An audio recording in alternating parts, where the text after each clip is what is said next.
Well, I think like most everyone else, we're honored to be here. Appreciate certainly AT&T, falling in love with the Cotton Bowl a long, long time ago. Although Ben used to tell the truth, which he's not doing right now.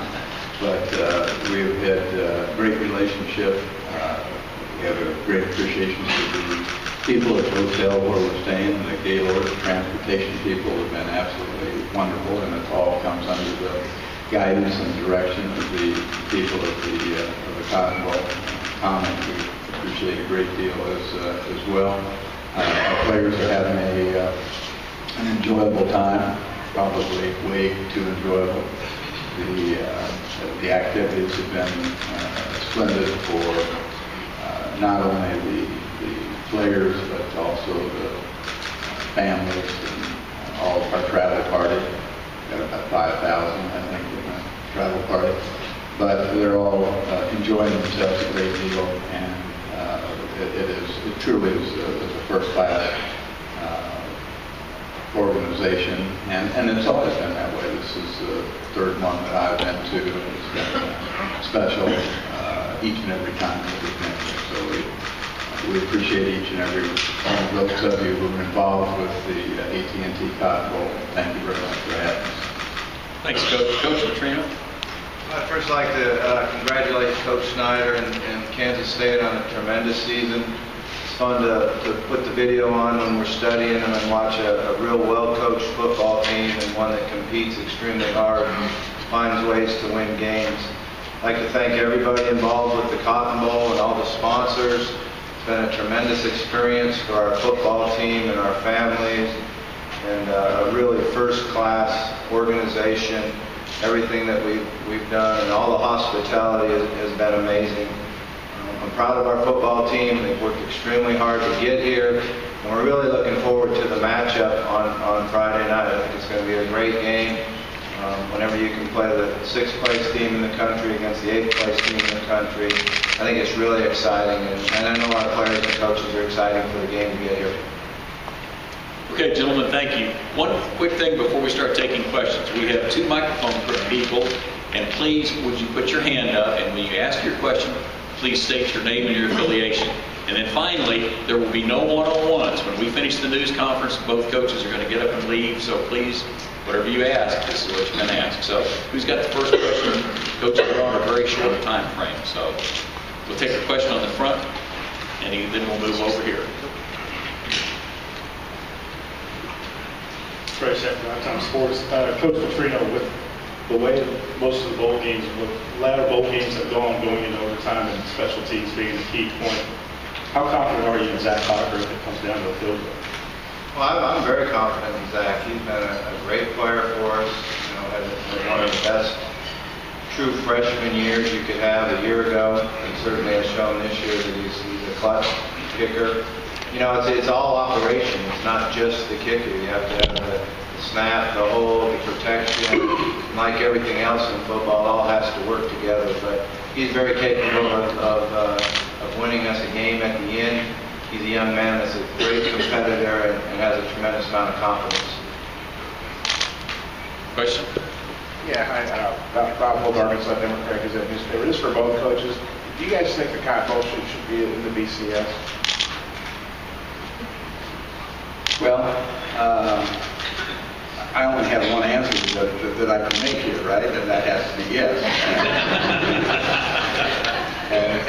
and from the bottom of my heart, I would say I certainly think so. Everybody has their feelings about the BCS, and I think it's been a positive thing. My concern all along has always been for a substantial number of years is that we don't do anything to destroy the entirety of the bowl system, because of the value to so many universities across our country. You know, we're a product. Kansas State University is a product of the bowl system. We went to a first bowl game in 1993, I think it was, to the Copper Bowl, and that was the foundation for whatever our program has done since that period of time. Had it not been for that, I don't know that we would have made the strides that we have made. So I love the bowl system, but as in direct response to answer your question, I think the Cotton Bowl deserves to be, it is a bowl that is deserving of being the upper echelon of all the bowls throughout the country. You know, when I came here 5 years ago to observe, when I took the job, at that time I was kind of surprised that it wasn't in the BCS. Certainly we'll see what happens here in the near future, but I'm sure that there'll be something. Always changes. That's one thing about college football. There's always going to be something that changes, and you know, the way we've been treated here and the move to Cowboy Stadium, you would certainly think it will be. Question in the middle right. Bill, right here, Bob Lutz, Wichita Eagle. Given what's happened over the past 7 years, was there ever a moment where you doubted your ability to get Kansas State football back to this level? Well, I never thought about it that way, Bob. And by the way, somebody sent me an article last night. I would greatly appreciate the article that you wrote and the responses of all the young people that were in our program.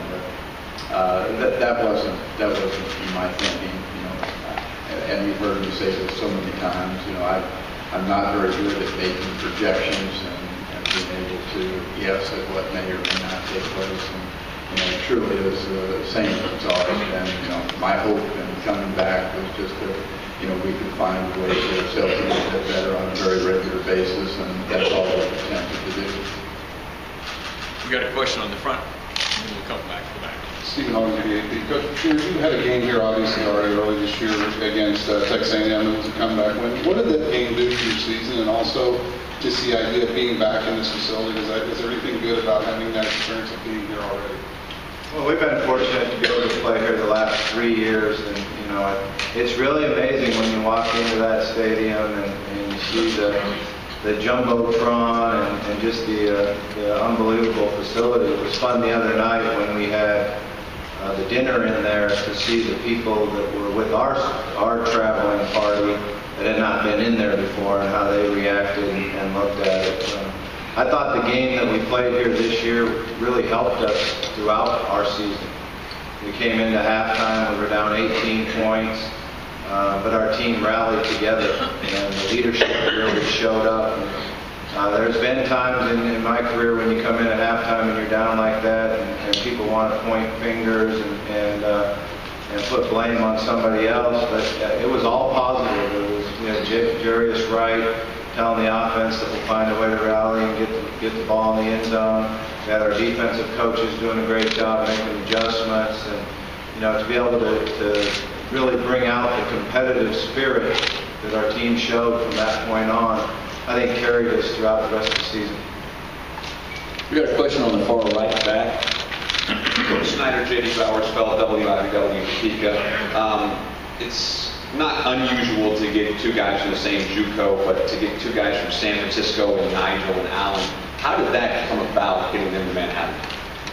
Well, just part of the process. You know, we've always recruited to the California area, Southern and Northern California.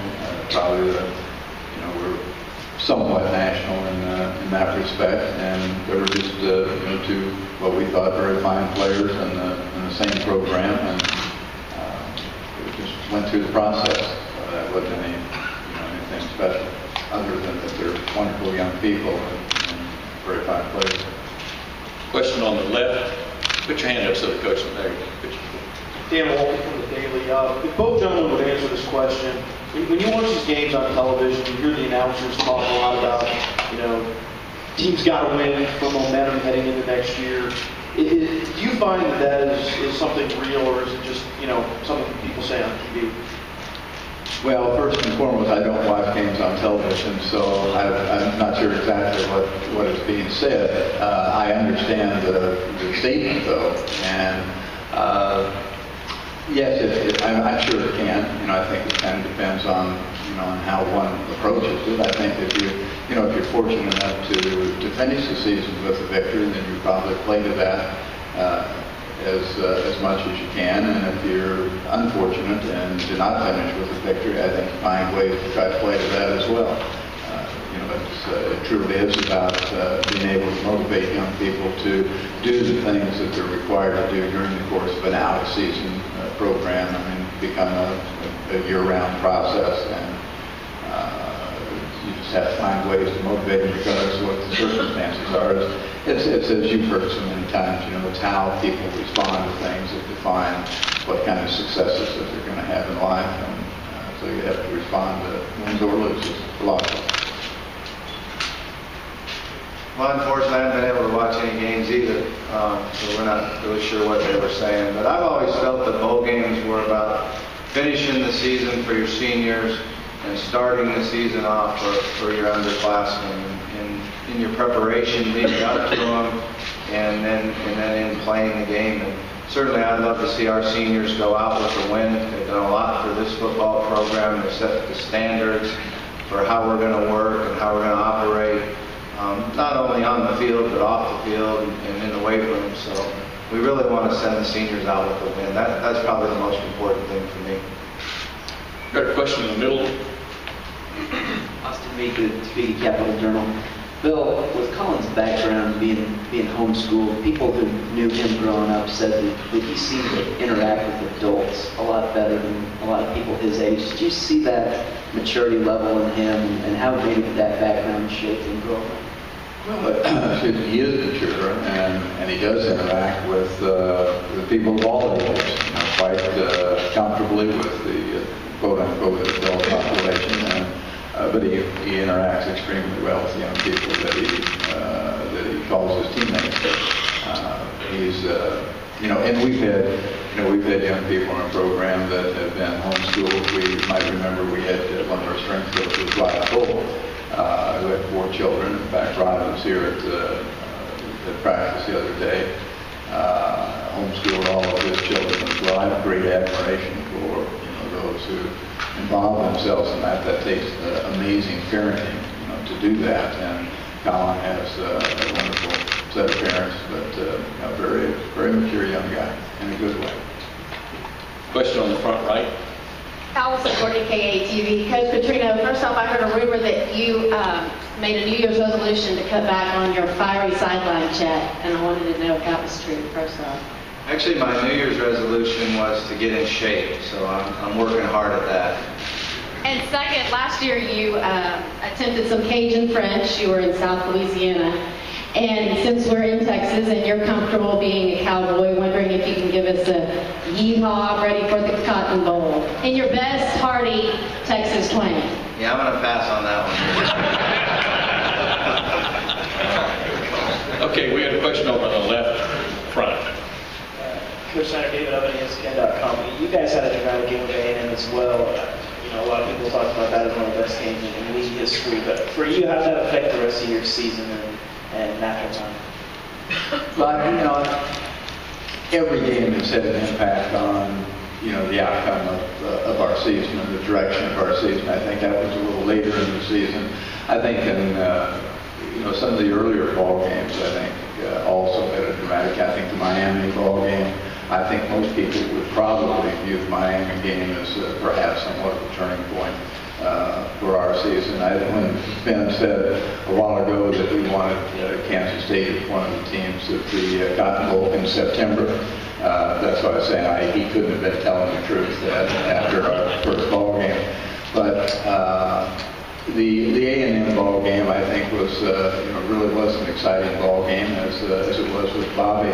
And in fact, watching the tape of the A&M and Arkansas ball game really gave me a true and dramatic and startling understanding of what Arkansas football is really all about. I thought it was a great comeback. And as I said, we had a great ball game with A&M, and it maybe solidified the direction. I guess that's the best way I could put it without thinking about it too much. I think it kind of solidified the direction that we were going at that time.